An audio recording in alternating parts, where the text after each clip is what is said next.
जय श्री हरि। ऋतुदेव जी बोले, हे राजन, मधुसूदन भगवान के प्यारे पापनाशक बैसाख महात्या का फल और भी सुनो।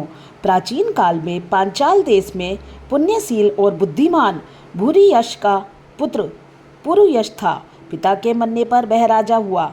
वह बहुत सूरवीर, उदार, धनुर्विद्या में बड़ा प्रतापी था। धर्मपूर्वक पृथ्वी पर शासन करता था, परंतु पूर्व जन्म में इसने जलदान नहीं किया। इस पाप की वजह से कुछ काल में ही इसकी सब संपत्ति नष्ट हो गई। उसे बलहीन जान उसके बैरी अनेक राजा आए और उसे युद्ध में जीत लिया।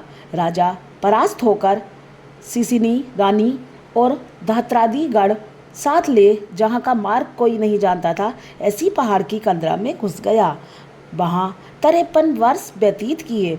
एक दिन अपने सदगुरु को सोचता हुआ अपने गुरु का स्मरण करने लगा। तब याज और उपयाज नाम के मुनीश्वर सर्वज्ञात राजा के पास आ पहुँचे। राजा उन्हें देख सहसा उठ खड़ा हुआ और भक्तिपूर्वक सिर झुका उनके चरणों में गिर पड़ा। दोनों मुनियों ने राजा को उठाया और आंसू पोंछे। तब बन के पुष्पादि से राजा ने मुनियों से प्रश्न किया, हे मुनीश्वरों, मेरे दुख का कारण विस्तार पूर्वक मुझसे कहो। मेरे सत्कर्म करते हुए भी मेरी सारी संपत्ति नष्ट हो गई और मुझे महान कष्ट क्यों भोगना पड़ रहा है। राजा के अत्यंत दुख भरे वचन सुन थोड़ी देर ध्यान कर वे दोनों मुनि याज और उपयाज बोले, हे राजन, सुन, तू पहले जन्म से अत्यंत घोर पापी व्याध रहा है। संपूर्ण जीव मात्र की हिंसा में तत्पर रहा था। तूने कभी भी भगवान विष्णु का नाम नहीं लिया, न ध्यान किया, न उनको नमस्कार किया। हे राजन, ऐसे करते करते तेरे 9 जन्म बीत गए। फिर 10वें जन्म में तू सहस्त्राधिक पर व्याध का जन्म धारण कर मार्ग में पथिकों को कष्ट देकर तथा गौड़ देश की प्रजा का मांस भक्षण करके समय बिताया करता था। मृग और पक्षियों के छोटे छोटे बच्चों का वध करने के कारण तेरे इस जन्म में संतान नहीं हुई। तूने विश्वासघात किए, इसी से तुझे सहोदर भाई नहीं मिले। मार्ग में यात्रियों को घोर कष्ट देने से तेरे मित्र नहीं हैं। साधुओं का तिरस्कार करने से तुझे शत्रुओं ने पराजित किया। कभी दान नहीं दिया, इस दोष से तेरे घर में दरिद्रता आई। सदा उद्योग कराने से तुझे देश निकाला हुआ। सबका अहित करने से तुझे अत्यंत दुख भोगने पड़े। सदा क्रूर कर्म करने से भोजन भी नहीं मिलता। इन सभी कर्मों के द्वारा इस जन्म में तेरा राज्य छिन गया। अब हम तेरे सतकुल में जन्म लेने का कारण बताते हैं। जब 10वें जन्म में तू गौड़ देश में था, तब पथिकों को बड़ा कष्ट दिया करता था।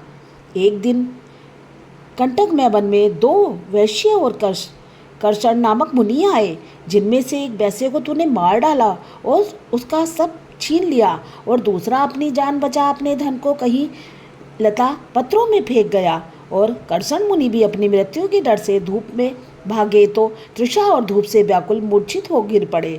जब तूने वैश्य धन कहाँ पटक गया है, यह जानने के लिए कर्षण मुनि के कानों में फूंक मारी तथा कृमि और कीचड़ मिले हुए गड्ढे के जल में उनके नेत्र धोए और पंखे से हवा करने लगा। तब मुनि ने स्वस्थ चित हो जाने पर और तेरे पूछने पर वैश्य का धन पेड़ों में फेंककर भाग जाने की बात कही। तब तू मुनि को सुखपूर्वक चले जाने को कहकर गहन वन में चला गया। यद्यपि तूने अपने कार्य सिद्धि के लिए मुनि की रक्षा की, तब भी उस पुण्य के प्रभाव से तेरा जन्म महापुण्यवान विशाल राजवंश में हुआ। अब यदि तेरी इच्छा सुख, राज्य, सायुज्य, मुक्ति आदि प्राप्त करने की है, तो इस माधव नाम के बैसाख मास में और अक्षय तृतीया के दिन ब्याई गो ब्राह्मण को दान दे। शमी, छत्री, प्रतिमा दान कर, प्याऊ लगवा, स्नान कर, माधव भगवान का पूजन कर। इस वैशाख योग धर्मों के करने से तेरी विजय होकर साम्राज्य की प्राप्ति होगी और तू सब सुख भोगेगा और अपने समान पुत्र प्राप्त करेगा तथा सब लोग तेरे वश में हो जाएंगे। साथ ही भगवान विष्णु के साक्षात दर्शन होंगे। ऐसे कुल पुरोहित दोनों ब्राह्मण याज और उपयाज राजा को समझाकर अपने अपने घर चले गए। तब राजा ने अपने पुरोहितों की आज्ञा के अनुसार अपनी बची हुई सेना को संग ले अपने संपूर्ण कुटुंब सहित पांचाल नगरी में प्रवेश किया और बैसाख के सब धर्मों को करने लगा। जब राजा ने फिर चढ़ाई कर दी तब घोर संग्राम कर उन सबों को जीत उनके राज्य में से 10 अरब घोड़े, 3 करोड़ हाथी, 1 अरब रथ, 10 सहस्त्र ऊँट, 3 लाख गधे अपनी पुरी में लाया और सब राजा कर देने लगे। मधुसूदन भगवान की कृपा से यह चक्रवर्ती राजा हुआ तथा उसके 5 पुत्र बड़े गुणवान, सूरवीर और उदार दृष्टकेतु, दृष्टधुन, विजय, चित्रकेतु, मयूर ध्वज नाम के हुए। संपूर्ण प्रजा अनुराग और विश्वास करने लगी। फिर पांचाल देश का राजा निष्काम चित हो मधुसूदन भगवान की पूजा के लिए सभी धर्म करने लगा। जिनसे प्रसन्न हो भगवान मधुसूदन ने अक्षय तृतीया के दिन चारों भुजाओं में शंख चक्र पद्म लिए पीताम्बर धारण किया, वनमाला पहने लक्ष्मी तथा अनुचरों सहित गरुड़ पर चढ़ साक्षात दर्शन दिया। उनके असहनीय तेज को देख राजा ने नेत्र बंद कर दिए। फिर उनके दर्शन कर हर्ष के मारे सब देह में रोमांच खड़ा हो गया।